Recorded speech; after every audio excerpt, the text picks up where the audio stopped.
우리는 전도서를 통해서 지혜자와 우매자를 살펴보고 있습니다. 여러분, 지혜자는 어떤 사람일까요? 지혜자는 환경에 따라서 움직이는 사람이 아닙니다. 나에게 어떤 환경이 와도 오늘 권사님이 기도하신 것처럼 범사에 감사할 수 있는 사람이 지혜자의 삶입니다. 그렇게 감사할 수 있는 이유는 하나님이 우리를 자녀 삼아 주시고 우리를 구원해 주신 그 은혜가 있기 때문입니다. 근데 반대로 우매자는 환경에 따라 좌지우지되는 것을 볼 수가 있죠. 여러분, 우매자는 배가 부르면 어떻게 이야기합니까? 배가 불러서 죽겠다. 배가 고프면요, 배고파서 죽겠다. 요즘같이 날씨가 더우면 더워서 죽겠다. 날씨가 추우면요, 추워서 죽겠다. 환경에 따라서 늘 좌지우지되는 것이 우매자입니다. 근데 우리가 알듯이 한순간에 지혜자와 우매자가 그렇게 나누어지는 것이 아닙니다. 그들이 살아가면서 어떤 선택을 하느냐, 그것이 경험이 되고 그것이 습관이 될 때 결국 어떤 것을 선택하느냐에 따라서 어떤 것을 바르게 그것을 이해를 하느냐에 따라서 어떤 사람은 바로 지혜자의 삶을 사는 길도 있고 어떤 사람은 우매자의 길로 걸어가는 길도 있다는 것을 우리가 알 수가 있습니다. 그래서 항상 우리는 무엇을 선택하든지 간에 오직 하나님께 영광이 되는 그런 길을 선택해야 합니다. 그래서 특별히 성경은 하나님께 영광이 되는 길, 우리가 걸어가는 믿음의 길은 넓은 길이 아니라 좁은 길이라고 이야기를 하죠. 비록 좁지만 그 길은 우리에게 생명의 길이라고 말씀합니다. 그래서 우리에게는 어떠한 어려움이 와도요, 어떠한 환경이 와도 우리는 주님의 영광을 위해서 그 길을 걸어갈 때 하나님은 그 길을 지혜자의 길로 인도해 주십니다. 근데 반대로 우매자의 길은 하나님의 영광과는 거리가 멀죠? 자기의 영광만을 위해서 걸어갑니다. 자기만의 영광을 위해서 걸어간 길은 어떤 길일까요? 세상의 화려한 길입니다. 세상의 성공적인 길입니다. 눈에 보이기 너무 아름다운 길입니다. 그러나 그렇게 넓은 길은 주님이 말씀하셨듯이 결국에 그런 넓은 길은 바로 멸망을 당할 수밖에 없는 길이라는 것을 우리에게 말씀해 줍니다. 그래서 우리는 이 땅을 살아가면서 우리 앞에 놓여진 선택의 기로에 있었을 때 과연 어떤 길을 선택할 것인가? 이것을 자꾸 선택하다 보면 내가 지혜자의 삶을 살 수도 있고 반대로 우매자의 삶을 살아갈 수도 있다는 이야기입니다. 여러분, 오직 모든 것을 주님께 맡기시고요. 오직 믿음의 길을 선택해서 지혜자의 길을 걸어가시기를 주의 이름으로 축복합니다. 여러분, 10절에 보면요. 철 연장이 무뎌졌는데도 나를 갈지 아니하면 힘이 더 드느니라. 오직 지혜는 성공하기에 유익하니라.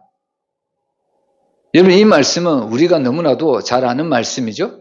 그리고 이 말씀은 우리에게 너무나도 지혜로 다가옵니다. 근데 문제는 뭐냐면 실생활에서는 이렇게 하기가 힘들다는 거예요. 여러분, 한국 사람들의 큰 특징이 있죠? 무슨 특징이냐면 빨리빨리. 한국인들은 빨리 병이 들렸습니다. 그래서 동남아에서 한국에서 이제 이렇게 일을 하러 오잖아요. 근데 동남아에서 한국으로 일을 하러 왔는데 한국말을 전혀 몰라요. 근데 그 한국말을 전혀 모르는데도 제일 빨리 배우는 말이 빨리빨리입니다. 자기에게 일을 가르쳐주는 공장장이나 또 자기에게 일을 시키는 사장님이 늘 입에 다는 말이 빨리빨리거든요. 여러분, 물론 일을 빨리 하면 좋겠죠. 그런데 일을 빨리 하는데도 순서가 필요하다는 겁니다. 여러분, 빨리 한다고 무조건 좋은 것이 아니에요. 우리가 가끔씩 보지만 건물이 빨리빨리 짓는다고 그것이 안전할까요? 여러분, 북한에 보니까 한국을 따라한다고 엄청난 고층 빌딩을 짓더라고요. 그리고 그것도 어떻게 보면 예를 들면 우리나라에서는 1년 그렇게 걸려야 될 그 고층 건물을 몇 달 사이에 뚝딱 만들어내더라고요. 겉으로 보기에는 전혀 문제가 없어 보입니다. 근데 우리가 잘 알듯이 얼마 안 가서 그 건물을 폭삭 주저앉는 것을 우리가 잘 알 수가 있는 거죠. 여러분, 건물이라는 것도 다 시간이 필요합니다. 예를 들면 시멘트를 부었으면 시멘트가 굳는 시간이 필요한 거죠. 그리고 그 시멘트 안에도 철심이 촘촘히 박아놔야만 건물이 무너지지 않죠. 근데 눈에 보이지 않는다고 그 철심을 덤성덤성 그렇게 넣으면 나중에 아파트가 무너질 수도 있다는 이야기입니다. 그래서 오늘 10절에 봐도 철 연장이 무뎌졌는데도 나를 갈지 아니하면 힘이 더 든다고 이야기를 합니다. 여러분, 무딘 도끼로 아무리 나무를 찍어봐야 그 나무는 넘어지지 않습니다. 오히려 시간이 조금 더 걸릴지라도 도끼 날을 갈고 나무를 가는 것이 훨씬 중요하다는 이야기입니다. 그리고 이 말씀 속에서 우리에게 주는 근본적인 지혜의 말씀은 뭐냐면요. 어떤 일이 급하다고 해서 시도하거나 함부로 하지 말고 생각을 하고 일을 하라는 의미입니다. 여러분, 우리에게 어떤 일이 닥쳤을 때 우리는 생각도 하지 않고 그냥 그 일을 덤비는 경우가 참 많이 있거든요. 그러나 우리에게 어떤 일이 주어졌을 때 그 일을 시작하기 전에 우리는 먼저 생각을 해야 합니다. 과연 이 일을 해도 될지 아니면 이 일을 어떻게 해야 될지 우리는 주님의 지혜를 구하면서 생각을 해야 된다는 겁니다. 근데 무턱대고 내 생각으로 내 지혜대로 일을 하다 보면 나중에는 필경, 어려움을 당할 수밖에 없습니다. 그래서 오늘 10절에도 철 윤장이 무너졌는데도 나를 갈지 하면 힘이 더 드니라. 이 말은 무슨 일을 하든지 간에 먼저 생각을 하고 일하라는 겁니다. 먼저 하나님의 지혜를 구하고 일을 하라는 거예요. 그리고 11절에 봐도 주술을 베풀기 전에 배물개에 물렸으면 술객은 소용이 없다. 이런 이야기를 하고 있습니다. 여러분, 우리가 가끔씩 인도에 가보면 독사를 부리는 그런 주술사를 볼 수가 있죠? 근데 그런 주술사가 그 독사를 정말로 우리가 볼 때는 참 조련도 잘한 것 같고 잘 시킨 것 같은데, 그런데 그 주술사가 뱀에게 어떻게 보면 조련을 시키고 훈련을 시켰는데, 근데 오히려 그 뱀에게 주술사가 물려버린다면 그것만큼 어리석은 일이 없다는 겁니다. 여러분, 가끔 우리가 서커스나 동물원에서 그것을 보잖아요. 사육사가 그 맹수를 훈련을 시켰는데 오히려 그 맹수가 사육사를 덤벼들어서 사육사가 다치는 경우가 종종 있습니다. 여러분, 이 11절 말씀은 우리에게 어떤 지혜를 주냐면요. 바로 이것은 인간이 지혜로운 체하지만 그 지혜로운 체하는 것 때문에 오히려 뱀에게 물리듯 난처한 경우를 당할 수도 있다는 겁니다. 여러분, 사람들은 종종 자기가 지혜로운 사람이라고 남에게 자기의 지혜를 뽐낼 때가 있습니다. 여러분, 첫 번째로 우리가 알 수 있는 것은 바로 이 땅에 왜 죄악이 들어왔는가. 여러분, 사단이 마치 강명한 천사처럼 아담에게 나타났다는 거죠. 그리고 마치 자기는 지혜로운 그 영적인 동물처럼 이 아담을 깨우는 것을 볼 수가 있습니다. 그때 이 아담이 이 뱀의 지혜에 그만 속 넘어가 버렸다는 겁니다. 그것 때문에 우리가 지금까지 고통을 당하고 있는 거 아닙니까? 죄의 고통에서 누구도 지금 벗어날 길이 없습니다. 그래서 사실 오늘 이 11절 말씀은 사람이 스스로 지혜로운 체하지만 그러나 사람이 가진 그 지혜 때문에 자기가 자랑하는 그 지식 때문에 나중에는 오히려 다른 사람에게 수치를 당할 수도 있다는 것을 우리에게 경고해 주는 말씀입니다. 그래서 우리는 항상 무슨 일을 할 때 어떤 생각을 해야 되냐면 과연 이것이 하나님께 기쁨이 될까? 이것을 하나님께 영광이 될까? 이런 생각을 하고 모든 일을 진행을 해야 합니다. 그런 생각도 하지 않고 무턱대고 일을 하다 보면 결국 나는 처음에 성공할 수도 있고 처음에 나는 그 일이 잘 진행되는 것 같지만 나중에는 결국 그 일 때문에 내가 무너지는 경우도 종종 있다는 겁니다. 그래서 오늘 10절과 11절에 보면요. 모든 일을 할 때 사람이 먼저 생각을 하고 그 일에 우리가 접근하는 것이 중요하고요. 그리고 11절에는 사람의 지혜를 너무 자랑하지 말라고 합니다. 사람의 지혜가 아무리 높다 한들 하나님의 지혜에 비하면 아무것도 아니라는 거예요. 그래서 오늘 10절과 11절 통해서 우리는 모든 것을 하나님께 맡기는 그런 삶을 살아가야 된다는 것을 오늘 전도자는 우리에게 말을 해주고 있습니다. 그러면서 오늘 이제 12절부터 15절까지는 전도자가 바로 우리에게 지혜자의 입술과 우매자의 입술에 대해서 이야기를 하고 있습니다. 탈무드에 보면 이런 이야기가 있습니다. 어떤 장사꾼이 시장을 돌아다니며 소리를 지릅니다. 인생의 비결을 팝니다. 인생의 비결을 사십시오. 바로 이 탈무드에서 바로 어떤 장사꾼이 시장에서 이런 소리를 질렀습니다. 이 장사꾼의 소리를 듣고 많은 사람들이 인생의 비결을 살려고 이 장사꾼에게 몰려듭니다. 그때 오는 이 장사꾼은 어떤 글씨가 적힌 종이 한 장씩을 자기에게 모인 사람들에게 나누어 주었습니다. 여러분, 이 종이에 적힌 대로만 하면 사람들은 인생의 비결, 인생의 성공의 길을 걸어갈 수 있다고 장사꾼은 장담을 했습니다. 그러면 과연 장사꾼이 수많은 사람들에게 나눠준 그 종이에 무엇이 적혀져 있을까요? 여러분, 그 종이에는 이런 이야기가 적혀져 있습니다. 당신의 혀를 함부로 사용하지 마십시오. 여러분, 이것이 바로 인생의 성공의 비결이라는 것을 이 장사꾼은 우리에게 알려주고 있습니다. 흔히 우리는 말이라는 존재가 단순히 소리의 영역이라고 생각할 때가 많이 있습니다. 근데 여러분, 말이라는 것은 소리의 영역도 있지만 전달하는 영역도 있지만 그러나 사실 이 말이라는 것은 영적으로 생각해 보면요, 이 말에는 창조의 능력이 있고 영적인 능력이 있다는 것을 우리가 알 수가 있습니다. 우리가 잘 알듯이 여러분, 천지 창조를 무엇으로 창조되었을까요? 바로 하나님의 말씀으로 창조가 되었습니다. 여러분, 하나님의 말씀으로 온 세상을 창조했듯이 하나님은 그 말씀의 권능을, 말씀의 능력을 오늘 하나님의 형상으로 지음받은 사람들에게도 동일하게 주셨다는 이야기입니다. 그래서 사실 말의 배후에는요, 반드시 영적인 실체가 있다는 것을 우리가 알아야 합니다. 우리는 단순히 말이 소리의 영역에 불과하다고 생각하면 이 말은 어떤 말이냐? 별소리, 헛소리, 잔소리, 잡소리의 영향으로 바로 끝날 수밖에 없다는 거죠. 그러나 말은 소리의 세계가 아니라 영적인 세계라고 우리가 생각해 본다면 우리의 말 한마디가 다른 사람의 생명도 살려낼 수 있다는 이야기입니다. 우리의 한 말이 지금 죽어간 영혼도 다시 살려낼 수 있는 귀한 능력의 말씀이 될 수 있다는 겁니다. 그래서 성경에 보면 특별히 복음은 우리에게 능력이라고 이야기를 하죠.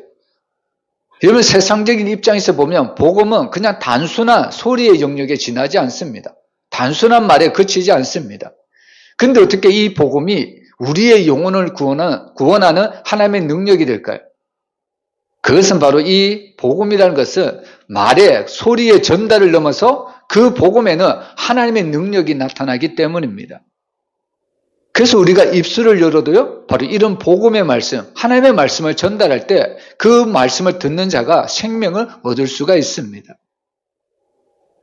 그래서 우리는 때를 얻든지 못 얻든지 생명의 말씀을 우리는 정말로 자주 전해야 합니다. 내 가까이 있는 이웃이나 내 가까이 있는 형제들에게 늘 생명의 말씀을 전해서 그들의 영혼을 살려내야 된다는 말씀입니다.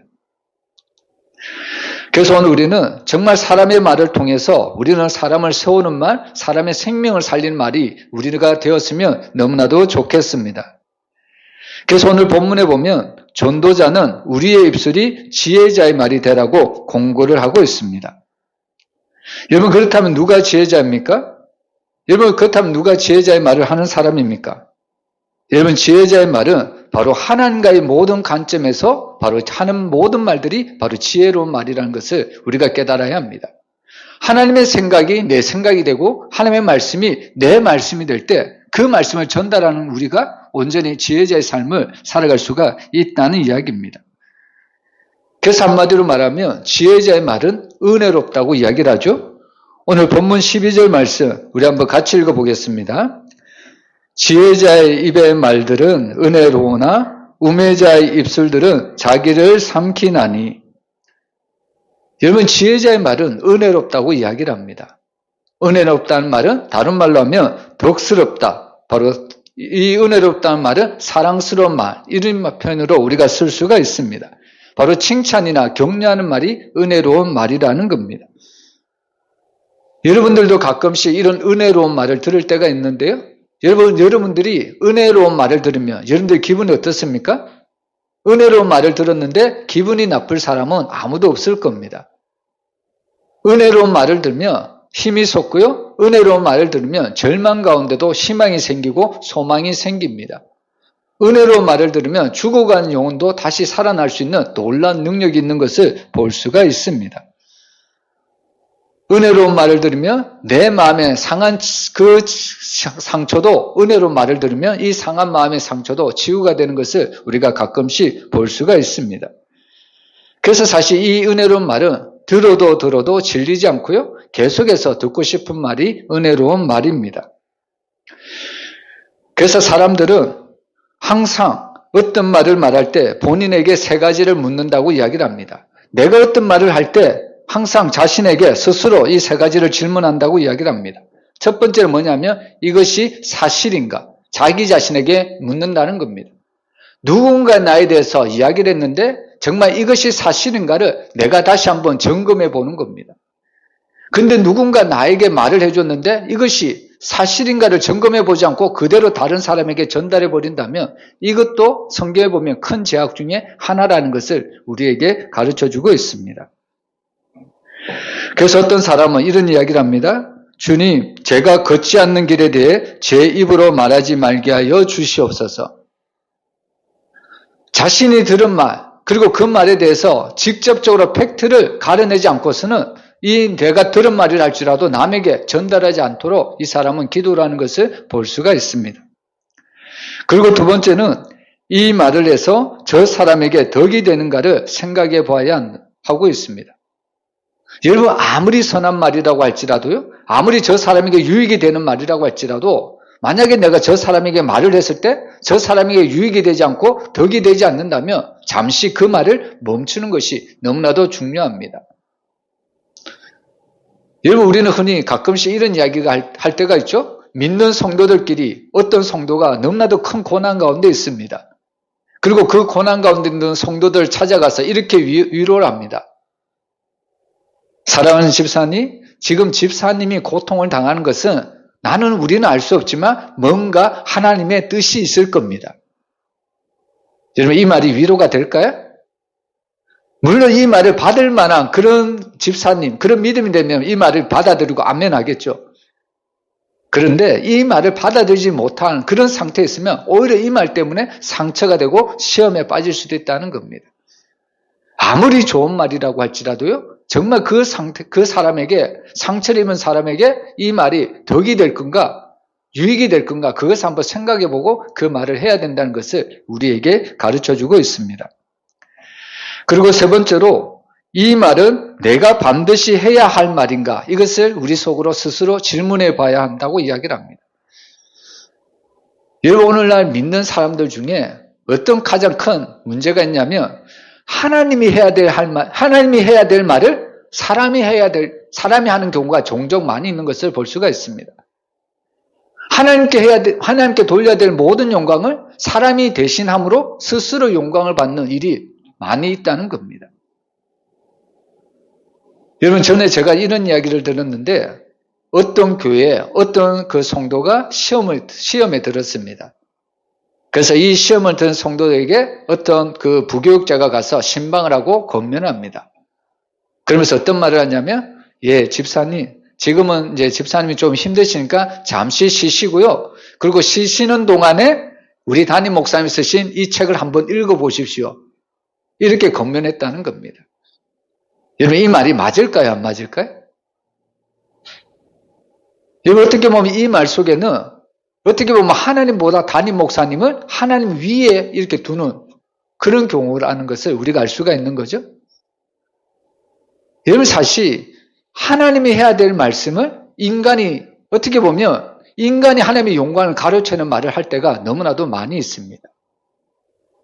그래서 항상 우리는 말을 할 때 정말 이 말이 사실인가를, 팩트인가를 잘 가르쳐야 되고요. 그리고 이 말이 상대방에게 들려주었을 때 이 말이 상대방에게 유익이 될 말인가, 덕스러운 말인가 살펴볼 필요가 있고, 그리고 무엇보다 지금 내가 해야 될 말이 하나님이 하실 말인데 내가 그 하나님의 말씀을 높여서 내가 하고 있지는 않는가, 하나님의 영광을 오히려 내가 가로채고는 있지 않는가. 우리는 늘 우리 자신의 말에 대해서 조심을 해야 된다는 것을 우리에게 보여주고 있습니다. 그래서 골로새서 4장 6절에 보면요, 너희 말을 항상 은혜 가운데서 소금으로 맛을 낸과 같이 하라. 그래야면 각 사람에게 마땅히 대답할 것을 알리라라고 이야기를 하고 있죠. 여러분, 뻣뻣한 배추도 숨을 죽이기 위해서는 무엇을 넣어야 될까요? 여러분, 뻣뻣한 배추를 숨을 죽이려면 무엇을 넣어야 됩니까? 소금을 집어넣어야 합니다. 마찬가지로 우리의 입술도 우리가 정말 뻣뻣한 배추에 소금을 집어넣듯이 우리의 입술에도 늘 재갈을 물려야 된다는 이야기입니다. 여러분, 소금을 치면 바로 우리 어깨가 뻣뻣하고 목에 힘이 들어간 사람들도 부드러워지는 것을 볼 수가 있습니다. 소금을 치면요, 마음이 단단하고 교만한 사람이 바로 겸손해지는 것을 볼 수가 있습니다. 그러므로 오늘 이 소금으로 맛을 내라는 것은 항상 말을 조심하라는 의미입니다. 그래서 골로새서 이 4장 6절 공동 번역에 보면요, 여러분은 언제나 친절하게 유익한 말을 하고 묻는 사람에게는 누구에게나 적절한 대답을 할 줄 알아야 합니다라고 바로 번역을 하고 있습니다. 그래서 우리는 항상 정말 지혜자의 말을 해야 된다는 것을 우리에게 가르쳐주고 있습니다. 근데 오늘 성경은 지혜자의 말이 아니라 우매자의 말을 하는 사람들도 있다고 이야기를 하죠. 여러분, 우매자의 입술은 12절 끝에 보면 자기를 삼킨다고 이야기를 하고요. 그리고 13절에는 그의 말들의 시작은 우매요, 그의 입의 결말들은 심히 미친 것이라고 이야기를 하고 있습니다. 쉽게 얘기하면 우매자의 말은 처음부터 끝까지 다 우매하다는 이야기입니다. 문제는 뭐냐면 이 우매의 말을 통해서 자기도 다치지만 남을 다치게 한다는 것이 더 큰 문제입니다. 그래서 우리는 오늘 여기서 우매자의 입술의 특징이 무엇인가 우리가 한번 살펴보기를 원합니다. 첫 번째로 우매자는 말을 많이 합니다. 우리 14절 우리 한번 같이 읽어보겠습니다. 우매한 자는 말을 많이 하거니와 사람은 장래일을 알지 못하나니 나중에 일어날 일을 누가 그에게 알리리요. 여러분, 동양 속담에 말을 하는 사람은 알지 못하고 아는 사람은 말하지 않는다는 이야기가 있습니다. 여러분, 말을 할 때 나는 아는 것 같죠? 근데 이 속담에는 말을 하는 사람은 알지 못하고 그리고 아는 사람은 말하지 않는다고 이야기를 합니다. 여러분, 이 말은 사사건건 매 순간 가르치는 사람이 많이 아는 사람이 아니라는 겁니다. 자신은 안다고 얘기하지만 실제로는 그 사람은 모를 때가 더 많이 있습니다. 여러분, 소크라테스가 유명한 말을 했죠? 어떤 말을 했습니까? 내 자신을 알라. 그죠? 여러분, 소크라테스가 내 자신을 알라 이런 이야기를 했습니다. 이것은 바로 인간은 자기 유한함 속에 어떻게 보면 자기 유한함 속에 갇혀 있다는 것을 우리에게 알려주는 말씀입니다. 여러분, 사람은 종종 자기가 마치 신이냐, 자기가 마치 하나님이냐 모든 것을 다 아는 것처럼 이야기합니다. 근데 철학자 소크라테스는 내 자신을 알라. 이것은 바로 인간은 유한한 존재라는 것을 우리에게 가르쳐주는 말씀입니다. 그렇게 오늘 우리는 항상 하나님만 의지할 수밖에 없는 거죠. 세상의 말이 완전할 것 같이 보여도요, 그 세상의 말은, 그 사람들의 말은 어떻게 보면 우매자의 말입니다. 여러분, 사단이 아담을 봐서 깨죠? 그 아담을 깨는 말을 보면 너무나도 하나님 같은 말입니다. 너무나도 어떻게 보면 사람이 볼 때는 속 빠질 수밖에 없는 말이죠. 여러분, 이 사단이 아담에게 찾아와서 무엇이라고 깹니까? 이 선악과를 먹으면 너도 하나님같이 되리라. 여러분, 이 말을 들으면 사람이 얼마나 기분이 붕 뜰까요?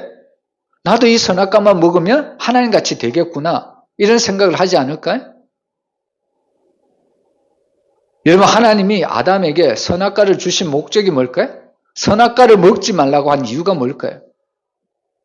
우리는 종종 하나님에 대해서 오해를 하죠. 왜 하나님이 없어도 될 그 선악과를 동산 중앙에 두어서 사람이 따먹고 사람이 죄가 들어와서 결국 사람을 어떻게 보면 죽음이 찾아오게 했는가? 결국에 사람에게 죄가 들어온 것은 그 원인은 바로 하나님이 제공한 것이 아니냐? 하나님에 대해서 오해할 때가 너무나도 많이 있습니다. 여러분, 하나님이 선악과를 아예 안 만들었으면 너무 좋잖아요? 근데 왜 하나님은 선악과를 만드셨을까요? 여러분, 그 답을 아십니까? 여러분, 하나님은 모든 창조 세계를 누구를 위해서 만들어 주셨을까요? 바로 하나님의 형상으로 지음받은 사람들을 위해서 만들어 주셨습니다. 여러분, 사람은 며칠째 창조되었나요? 마지막 날 6일째 창조되었잖아요. 우리는 이것을 통해서도 하나님이 인간을 얼마나 사랑하시고 얼마나 인간들에게 필요한 모든 것들을 공급해 주신 줄 우리가 알 수가 있습니다. 여러분 만약에 하나님이 사람을 첫째 날에 창조하고 나서 이제는 내가 너를 창조했으니까 이제는 내가 땀 흘려 일을 해서 하늘도 만들고 땅도 만들고 바다도 만들고 해도 만들고 달도 만들고 별도 만들라면 여러분 사람들의 인생이 얼마나 고달플까요? 그리고 또한 그렇게 하려고 한들 여러분 사람이 해, 달, 별 만들 수 있을까요? 그래서 아마도 하나님이 만약에 첫째 날 사람을 만들었다면 사람은 죽지 못해 아마 살 겁니다. 근데 사랑이 많으신 하나님은 모든 것들을 다 만들어주시고 마지막에 인간을 만들어주셨다는 겁니다. 이것은 바로 하나님은 모든 것들을 인간을 위해 만들어주셨다는 겁니다. 우리가 이것을 믿는다면요, 하나님은 선악과도 아담을 위해서 만들어주었다는 것을 믿어야 합니다. 그러나 우리는 아직까지 그 해답을 찾지 못했죠? 왜 하나님이 인간을 위해서 선악과를 만들어주셨다고는 이야기는 하는데 왜 선악과를 만들어주셨을까? 그 해답은 아직 우리가 찾지 못했습니다. 그러나 여러분, 하나님의 선악과를 만들어주신 분명한 이유가 있습니다. 여러분, 자동차에는 여러 가지 장치가 있죠? 근데 자동차에서 가장 중요한 장치가 어떤 장치일까요? 자동차에는 여러 가지 장치가 있지만 여러분 가장 중요한 장치가 과연 어떤 장치일까요? 여러분 자동차에 있어서 가장 중요한 장치는요 엑셀이 아니라 브레이크입니다. 물론 자동차는 앞으로 가기 위해서 빨리 가기 위해서 만든 것이긴 하지만 그러나 빨리 간다고 해서 자동차가 안전한 것이 아닙니다. 적절할 때 멈춰야 된다는 겁니다. 그 기능이 브레이크입니다. 여러분 하나님이 선악과를 왜 만들어 주셨냐면 사람에게 있어서 브레이크와 같은 장치를 하려고 바로 하나님은 바로 이 선악과를 만들어 주셨습니다. 무슨 이야기냐면 여러분 아담이 선악과를 볼 때마다 여러분 사실 아담은 하나님이 어떻게 보면 허락해 주신 모든 것들을 바로 위임받은 대리 통치자입니다. 어떻게 보면 자신이 하나님같이 느낄 수도 있고 하나님같이 능력도 행할 수 있는 사람이 아담입니다. 신 같은 존재예요. 다른 피조세계에 비해서 오늘 이 아담은 피조세계가 아담을 바라볼 때 이 아담은 마치 신 같은 존재로 여겨질 수도 있다는 이야기입니다. 근데 그렇게 신같이 여겨지던 아담이 선악과를 딱 보는 순간 무엇이라고 생각할까요? 나보다 더 높은 위에 계신 분이 계시지. 여러분 선악과를 통해서 선악과를 따먹으면 하나님이 반드시 정령이 죽으리라 말씀하잖아요. 결국 아담이 선악과를 딱 보는 순간에 인간의 유한함을 깨닫게 된다는 겁니다. 인간은 영원한 존재가 아니라 유한한 존재, 하나님보다 못한 존재라는 것을 그때서야 깨닫게 된다는 겁니다. 그래서 인간이 그 하나님과 같이 되지 않으려고 그 교만에 빠지지 않도록 하나님은 그 선악과를 통해서 안전한 브레이크로 바로 선악과를 만들어 주셨다는 겁니다. 그래서 하나님은 바로 이 선악과도 아담을 위해서 만들어 주신 겁니다. 그래서 오늘 인간이라는 존재는요 항상 유한함 속에 있다는 것을 깨달아야 합니다. 그래서 사실 이 말이라는 것은 곧 사람의 인격이고 이 말이라는 것은 그 사람됨을 표현하는 그릇이라는 것을 우리가 알 수가 있습니다. 그래서 우리가 야고보서를 보면요 정말 말에 실수가 없는 자가 온전한 자다 이런 이야기를 하죠. 여러분 어떤 사람이 온전한 자입니까? 성경에 기록된 말씀대로 보면 말에 실수가 없는 자 바로 그런 사람이 온전한 사람이라고 이야기를 하는 겁니다. 그래서 그리스의 철학자 제노는 말하기를 사람은 귀가 둘이고 입이 하나다 이런 이야기를 합니다. 어떻게 보면 당연한 이야기죠. 우리 귀는 둘이고 입은 하나다. 어떻게 보면 당연한 얘기인데 철학자가 왜 이런 이야기를 했을까요? 바로 듣기는 속히하고 말하기는 더디하라는 의미죠. 말을 할 때 조심해서 가려서 해야 된다는 것을 바로 이 말 속에서 우리에게 가르쳐주고 있다는 말씀입니다. 이번 잠언서 17장 26절, 28절 우리 한번 같이 읽어보겠습니다. 미련한 자라도 잠잠하면 지혜로운 자로 여겨지고 그의 입술을 닫으면 슬기로운 자로 여겨지느니라. 여러분 이 말씀의 근거를 비춰보면요. 바보라고 또 멍청이라도 입을 딱 다물고 있으면 반은 성자가 될 수 있다고 이야기를 합니다. 입만 다물고 있으면 덕 있는 사람이라고, 입만 다물고 있으면 군자도 될 수 있다고 이야기를 합니다. 근데 우매한 자는 말을 많이 한다고 이야기를 했죠? 그냥 입만 다물고 있으면 군자가 되어서 그 사람들도 입을 여는 바람에 바로 그 미련함이 노출되고 만다는 이야기입니다. 커뮤니케이션의 의사소통에 관한 연구에 3대1의 원칙이 있다고 합니다. 어떻게 하면 의사소통을 잘할 것인가? 어떻게 하면 바로 이 소통을 잘할 것인가? 그 소통에 대한 법칙이 3대1 원칙이 있습니다. 첫 번째는 뭐냐면요. 3마디 듣고 1마디 말을 하라는 겁니다.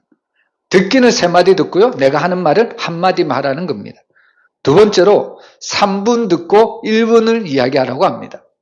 세 번째로 3가지를 듣고 1가지를 말하는 것이 대화의 비결입니다. 여러분, 우리가 대인관계를 잘 하려면요, 다른 사람들의 말을 잘 들어줘야 합니다.